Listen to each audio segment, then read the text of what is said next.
अखिलेश जी कानपुर से। राधे राधे महाराज जी। महाराज जी, सतयुग में 10,000 वर्ष ब्रह्मचर्य से रहकर दाहिने पैर के बल अंगूठे पर खड़े होकर दोनों हाथ उठाकर मंत्र जप करने से जो फल मिलता था, वही कलयुग में केवल 24 घंटे नाम कीर्तन से उसी फल की प्राप्ति होती है। महाराज जी, 24 घंटे किस विधि से जप करें कि उसी फल की प्राप्ति हो? कृपया विधि और निषेध का वर्णन करें। अगर एक दिन के लिए आप ऐसा नियम ले लें कि प्रातःकालीन 4 से लेकर प्रातःकालीन 4 अगले दिन तक बिना कुछ खाए हुए वो 10,000 वर्ष तपस्या करे, तुम 24 घंटे कर लो नाम जप या नाम कीर्तन, तो जो 10,000 वर्ष का वो फल 24 घंटे। कलयुग का बहुत बड़ा प्रताप है, पर कलयुग में मन नहीं लगता।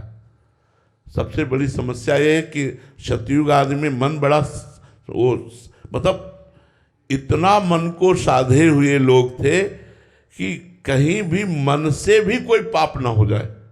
अपना तो अगर मन छोड़ दो तो पाप ही करता रहता है, और मानसिक पाप का भी दंड दिया जाता था। ये तो कलयुग की कृपा कहो कि कल कर एक पुनीत प्रतापा, मानस पुण्य होए नहीं पापा। मानसिक पाप का दंड नहीं मिलता, नहीं और युगों में मानसिक पाप का भी दंड मिलता था। बड़ा सावधानी का प्रसंग है। भगवान परशुराम जी की माता रेणुका जी जब नग्न जी की संध्या का जल लेने के लिए गंगा जी के समीप गई, वहां देखा एक गंधर्व अप्सरा के साथ विलास कर रहा था। बस देखती रह गई। इतने में विलंब हो गया तो देखा संध्या का समय तो निकल गया, अब क्या करें। गई और सर झुका करके जल अर्पित किया। महर्षि जमदग्नि जी ने कहा विलंब का कारण, उन्होंने स्पष्ट कहा, मिथ्या भाषण नहीं किया। उन्होंने कहा गंधर्व अप्सरा के साथ केली कर रहा था, उसको देखने में हमारी रुचि हुई, इसलिए अपराध। एक पतिव्रता होकर दूसरे पुरुष के विलास को देखकर तुम्हारे मन में रुचि उत्पन्न हुई, इसलिए तुम दंडनीय हो, अपराधी हो, तुम्हें दंड मिलेगा। अपने पुत्रों से कहा उठो और इसका गला काट दो। किसी की हिम्मत नहीं हुई कि मां का गला काट दे।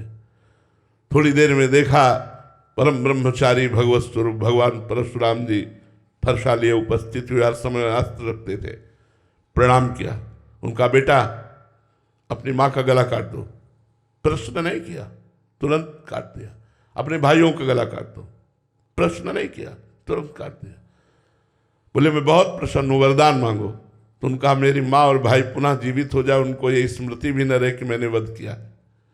सोचो, केवल गंधर्व और अप्सरा की केली को देखने का दंड दिया कि गला कटवा दिया। आज यहाँ क्या हालत है। भारत है ये धर्म भूमि है, ये ऋषियों की भूमि है। तो कलयुग में मन को समाहित करना बड़ा कठिन है। 24 घंटे मन को एक मंत्र में लगाना, एक नाम में लगाना। हम तो कहते हैं प्रयास करके देखो, बहुत अच्छी बात है। 24 घंटे न सही 10 घंटे तो लगेगा, आप लगा के देखो। प्रातःकालीन 4 बजे से अनुष्ठान लो। एक दिन भोजन नहीं पाएगा, जल नहीं पिएगा तो कोई मरेगा नहीं। 24 घंटे आज प्रातःकालीन 4 बजे से कल प्रातःकालीन 4 बजे तक मंत्रानुष्ठान। लघु शंका कराए, आचमन किया, पवित्र होकर फिर बैठ गए और जब करके देखो, आतंक मचा देगा मन। बड़ा बदमाश है ये, बड़ा बदमाश है ये। एक क्षण में नज़ारे कहाँ से कहाँ ले जाता है। कलयुग में ये सुविधा तो है, लेकिन है बहुत कठिन। मन बड़ा पवित्र है, इसलिए भगवान में नहीं लगता। पूरा जीवन हो गया यार संभालते हुए, फिर भी जरा सा चूक करो तो भगवान का विस्मरण कर बैठता है। संसार के किसी भी दृश्य में राजी हो जाता है। बड़ा मतलब बड़ा विचित्र है। हम तो इसीलिए कहते हैं कि नाम जप करो, अपने कर्तव्य का पालन करो, क्योंकि साधना करके भगवत प्राप्ति करना बहुत कठिन है। वो हम सब लोग देख रहे हैं, अपने लोग देख रहे हैं। आप उचित धर्म पूर्वक विषयों का सेवन करो, नाम जप करो, अपने कर्तव्य का पालन करो, इसी से भगवत प्राप्ति हो जाएगी।